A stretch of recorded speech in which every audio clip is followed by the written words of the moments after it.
of nervousness and tension in the name of Jesus, so the word have a free course unto your people. Father, we thank you right now in Jesus' name. Amen. Amen. Amen. Yes. Yes. Yes. Yes. Good morning, folks. Good morning. Good morning. Good morning. Apostle, how you doing today? Man. All over the world. All right. All right. How we doing today, right? Amen. I talked and I toiled and got on point, got off point. Tried to come up with something. It wasn't just in me. So I kept asking God to just use me. Amen. Allow this message to come through me and not from me. And I came up with something and he gave it to me and I put it together and I researched and did a little bit of here, a little bit of there, dabble here, dabble there. My title is The Difference of a Sermon and a Message. And when I looked at it, I put them together, I didn't even know it was a difference between a sermon and a message. As you know, anybody can bring a message, Amen. but not everybody can bring a sermon. As I did my little various researches and asked God to lead me in the direction of how I put this together, I come across that a sermon is a talk on a religious or moral subject, especially on given during church services, or on a base of a passage from the Bible. As you go back to Matthew 5 and 1 and 2, that kind of brings you in the area of a sermon. Most sermons seem to have more structure and they contain a theological content. And three of the theological content that I came across were Christology, angelology, and biblicology. Theology. You get tied up when you say that word ology too many times. As I took back a look on my life and where I've come from and what I've done and did, I've only brought a message one time before people. And I understand that you have to be a part of God to be able to bring a message. You have to have some type of God in you to bring a message. You have to be somewhere near the realm of the Lord for him to use you to bring a message. All right. Yes, yes. And as I think back further on my life, God had been talking to me. Even as a child, before I even knew it, there were times in my life where I just wanted to give up. And I mean seriously give up. Nothing suicidal as a youth, but just say, Lord, why me? Why are you picking me? Then I thought back and said, well, why not me? As I listen to different preachers, I've been in numerous churches, numerous congregations, numerous, the word I'm looking for is denominations. I've been to Apostolic, I've been to Baptist, I've been to Kojic, I've been to non-denominational, and I realized that everybody brings a sermon and a message different. Amen.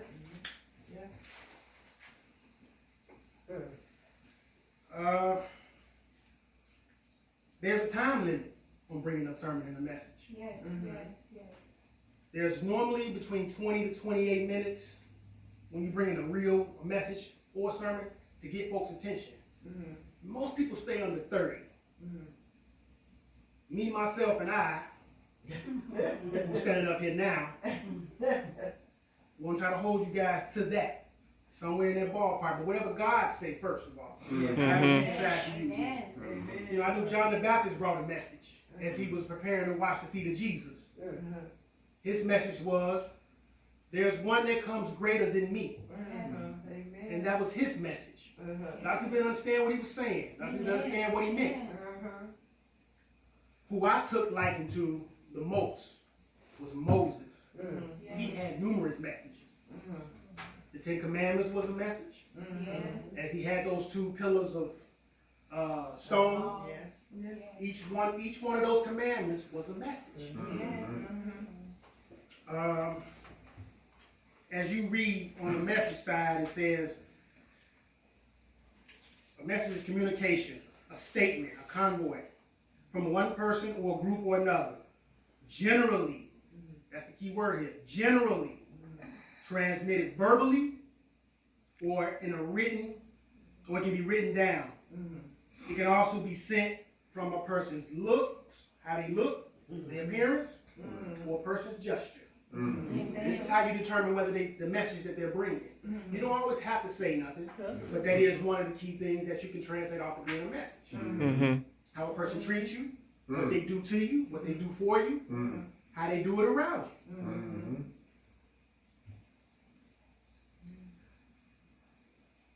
Okay, Matthew had a message about Jesus being the new Moses. I had to kind of Google a little bit about that and see what that meant, but I found out that Jesus was the new Moses, and that he went through, Jesus came up, like Moses, Jesus came up out of Egypt. He passed through the waters of baptism, and he entered into the wilderness for 40 days. As I take back a look again on my life, today was one of them days I wasn't even prepared. But God said, I'm going to use you in the best I know how.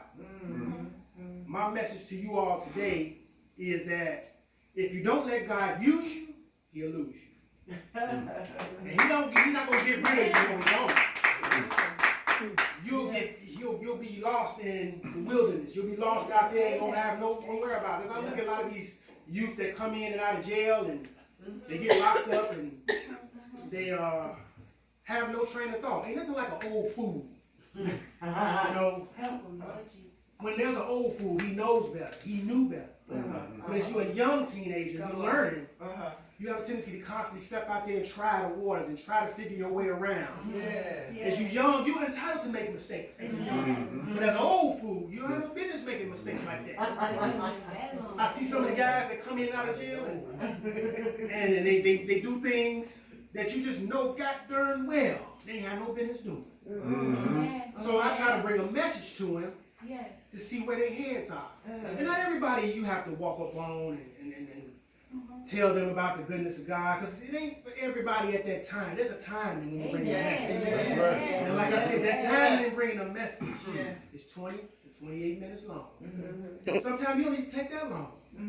You can shorten your message when you bring it before a person and asking them if they know the Lord and the pardon of their sins, and have they heard of Jesus? And he says, no man comes to the Father but by me. And that's me bringing a message. When I talk to some of these arrestees and I say this to them, and God, it's like what they get arrested for gives me the compassion, whether I should or shouldn't bring a message to them. So when you bring in a sermon, you're standing before a pulpit. You're standing before a great multitude of people. And God gives you what he wants you to talk about. As I read more up on it, Exodus 6, 28, 7 through 24. I didn't get to go in depth and detail of what it is that Exodus was talking about. I kind of skim read it. I didn't feel prepared to do this today, but like I said, he using me anyhow. Anyway, I believe obedience is better than sacrifice. So the job tried to throw a monkey wrench in there and change my watch and my schedule. Somehow God worked it out. He put me back where I belong. He wanted me to come before you guys and whatever little bit I got. He wanted me to come before you guys. So as I continue to ask God to use me in this, another message that Moses was given was to tell Pharaoh to accept the God and let my people go. That was the message that Moses was given to give before Pharaoh. So with that being said, John the Baptist, Moses, you had Peter, he brought a sermon. Jesus brought a message before those 12 disciples. He picked 12 of them. Each one of them had a message. And as they talked and told and toiled and asked Jesus, what should they do? How should they do these things so they can prepare themselves to bring the messages before the people? As I look back again, I understand that bringing a sermon takes a lot. It's not something that's easy. You have to be, I said it before, you have to be a part of Christ somewhere in order to bring a sermon. Because you want to get the people's attention. And not just their attention, but you want their hearts to be driven unto this thing. You want their minds to be, give them something to leave out with as they go on about their daily routines. Not just that same day, later on that day, later on that week, that month. Something comes back to them that in that sermon that they did hear. That allows them to reflect back on that which they were listening to. Because a sermon is really that which can help you stay under the ark of safety. Amen. Amen.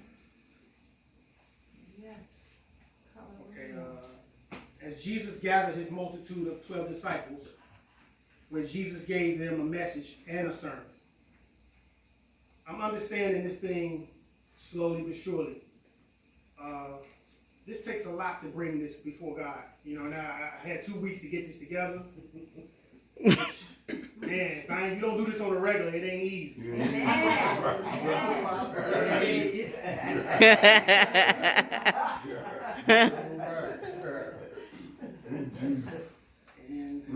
It's all right.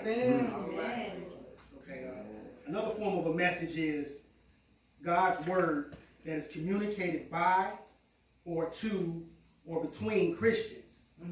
It is usually an underlying theme from the Bible. If you sit before yourself and you say, am I a Christian? Ask your neighbor, are you a Christian? Are you a Christian? Are you a Christian? Is that part of the Christology that we are supposed to be studying? Yes. And I'm wondering, I'm trying to understand some things that as God brings forth the message through me, because that's what I'm bringing today, I'm learning to understand that as I bring forth it to you guys, he talks to me slowly but surely. Because he knew that I wasn't prepared for this today, but he using me anyway. And I understand another thing, that God is not a God to be played with. No matter how you see fit. Because his grace and mercy, just because you get that, don't mean to abuse it. And like I said before, if you don't let him use you, he'll lose you. And you don't want to be lost in God. Not like that. It's 2 different terms of being lost. Because if you lost in God and not lost from God, you're in a greater place. I'm just trying to figure out this thing as he give it to me, that I know God loves me. You know, despite my shortcomings. A lot of us got a lot of can't help it yet. Some of us got some can't get rid of it yet. And some of us got some don't want to get rid of it yet. I find myself in the line of a lot of don't want to get rid of it yet. Amen. Tell the truth. And some things you can shake, some things you can't shake. None of us are going to leave here, leave this earth, not this church, not these doors. None of us are going to leave here with everything together. You're going to all leave here with something undone. Whether it's a bill you ain't paid, and they steady calling your phone, a light bill, a gas bill, somebody you owe some money to. We're going to all leave here with something undone.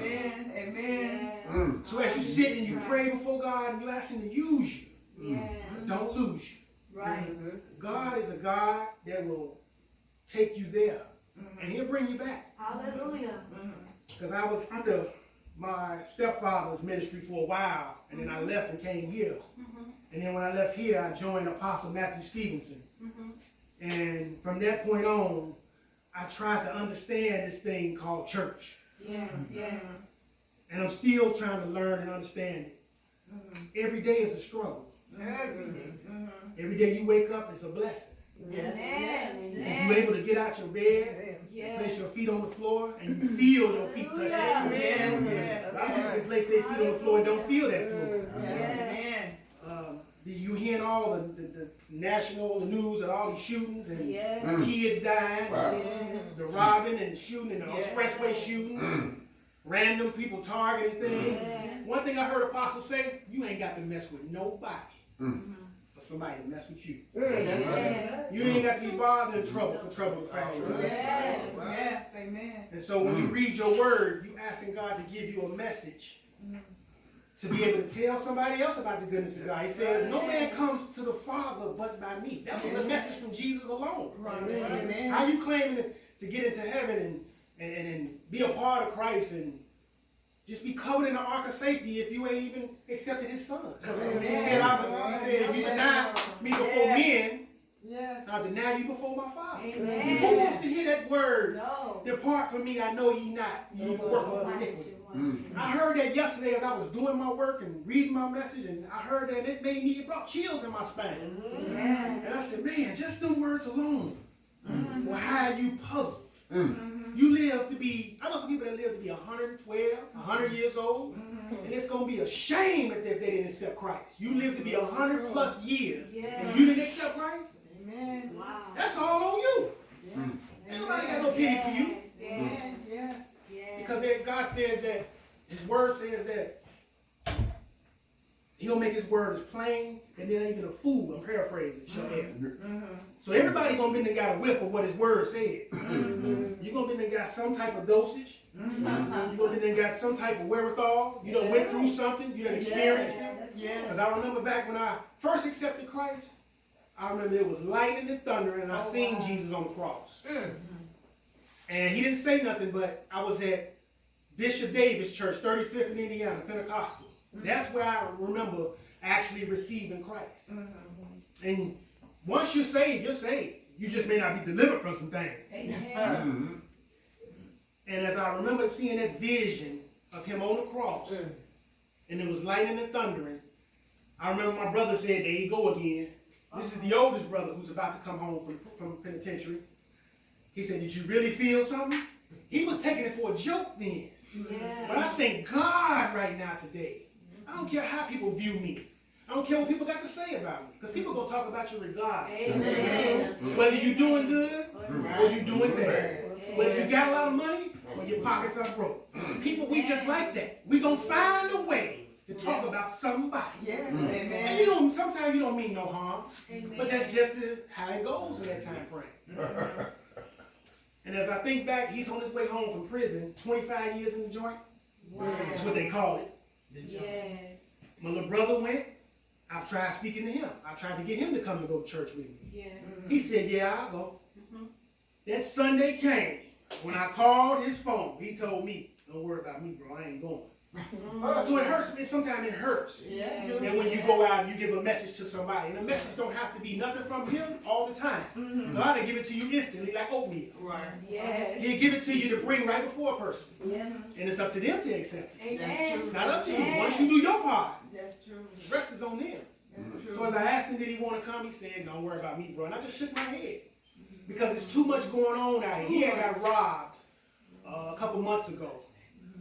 4 or 5 guys walked up on him. Each one of them had a gun. One put one to his face, one to his chest, one to his back, and the other 2 stood on the side to watch it. Watch out for it. And it was about 2:30, 3 o'clock in the morning. He said he was on his way to his girlfriend's house.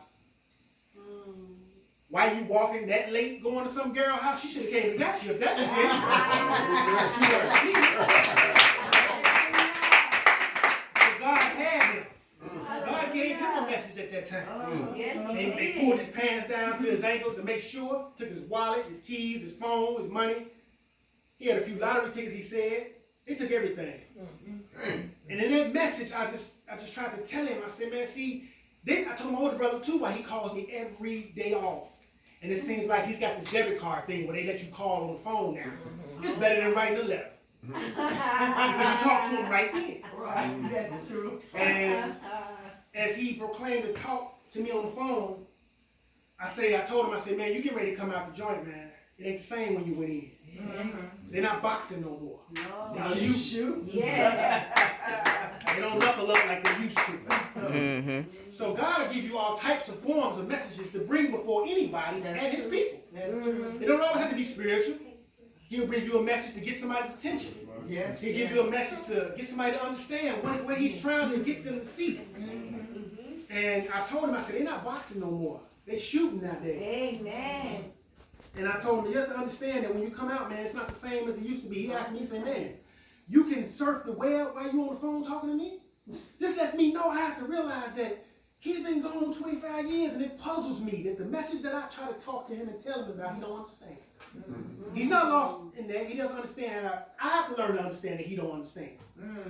That times have changed. Yes. And technology has surpassed what he was used to. The beat was in the, you page me and I'll call you back later.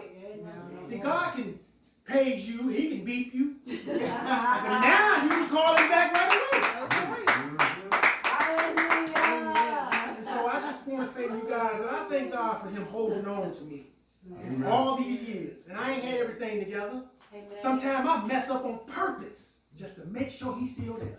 To make sure I still got a connection with him. Because sometimes you think God is, there's been times I used to cuss God. And let me explain.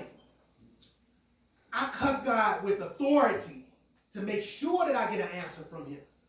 Because you can go to God crying, he ain't moved by your tears. And you crying and puddling and your bed sheets all wet. He ain't moved by all that. He wants your undivided attention. Yes. He wants to understand that you understand him. He wants to know that I'm there for you. Like I want you to be there for me.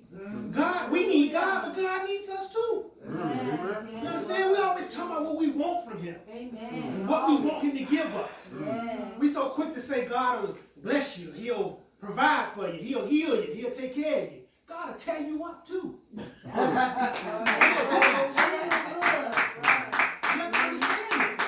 I'm always thinking that he'll protect me, he'll guide me, he'll follow me, he this, that, and the other.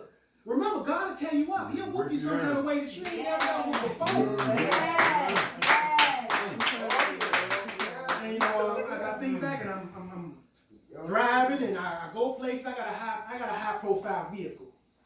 And it's a shame you can't live your life like you want to or get to find the things in life on account of Tay-Tay and them and try to take it from you. And I just ask God to cover me, my family, my mother, my wife, my family members, close and distant. My grandmother's going to be 94 next month. And I see age taking its toll slowly. She has congestive heart failure. She has a leaky valve. And I still see God bringing messages through her. As I took her to the doctor last Friday, this Friday just passed, I'm her daily doctor man now. I'm a daily doctor driver. I took that initiative because I want to spend as much time with her now. Because when she was living in Homewood, it was not a hop, skip, and a jump to go out there and see her all the time. Amen.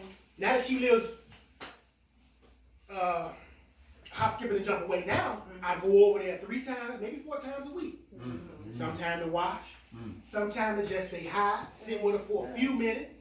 I take my daughter to school, I jump over there, whatever. I'm not putting no rubies on my crown. But I just asked her one day, I said, how did you and Granddaddy meet? My original biological grandfather. Her mind is still sharp, even though a slight case of dementia is trying to kick in. She's got this ambition of, I can do it, I got it. Her legs have swollen up so bad with fluids to the point where we was looking at it like, this is what congestive heart failure does to you? So now her legs look like this. In less than a week, they went like this. Her ankles still got a little fluid, but the legs done went down. So I said, how did you and Granddaddy meet? And I'll never forget this. She told me this one time, that Friday, and I'll never forget it. She said, I was at a ball game, and I was sitting down on the floor up under him, and he was in the service. Where I'm going with this is a message. She said he was standing above me, he was in the service. And I was watching the game, me and my sister, Nancy, I think she said. And he looked down and saw me sitting there. And he said, hey, little girl. And I said, that's what they called y'all back then? Hey, little girl. And so when he said that to her, she turned around and looked. He said, do you want a bag of peanuts? And she told him, she said, yeah, if you buy my sister one. He said, yeah, I'll get her a bag of peanuts. And so from that point on, he began to woo her. And as he began to woo her, he had to go before her mother because her father had passed already. And asked, can I marry your daughter? Yes. And so back then, the mother was saying, well, as long as you don't be knocking up in her head and beating on her and doing her wrong, I suppose you can. And when I found out that's how they met, it was like light and day. She outlived 2 husbands. Wow. And I ask her questions pertaining to my marriage sometimes. Because I know that she knows. She said some things that really got me on my toes. Because you can stand on your feet, but can you stand on your toes? And understand where she was coming from. She said to me, she said, you have to endure that which you two have to be dealing with. And so I'm understanding that portion of it. Endurance. Long suffering. Neither one of y'all perfect. So how you gonna point the still gonna call the kettle black? This is some of the stuff she told me. So there was a message in that. Yes. And the message I got out of it was long suffering. Long suffering. She said Harry wasn't all the way right, and neither was I. She said Marion wasn't all the way right, and neither was I. But I endured that which they did not do that was right. And they did the same for me. To live to be that old is a blessing. Anything over 60 is a blessing. Nowadays, a few years back in like 1999, I used to say, man, if I live past 20, I'm doing good. I got a few partners that's gone. A few guys I used to run the strip in the streets with, they gone. I'm still here. And for God to give her the message, you see where I'm going? To give to me, to bring before you guys, is a blessing. And I just thank God that He even gave me the heart to even want to do this. Because some of what I wrote down was mostly said, but a lot of what He told me as He talking to me now, God gonna continue to use me. Amen. I don't know how, but He gonna use me. Whether you like it, love it, or leave it, He gonna use me. So I ask that you guys continue to pray that I be able to do this more often, because if He use me, I can't get lost. He can't lose me if He use me, but I'm allowing Him to use me. And I thank God for being able to come before you guys with something better than nothing.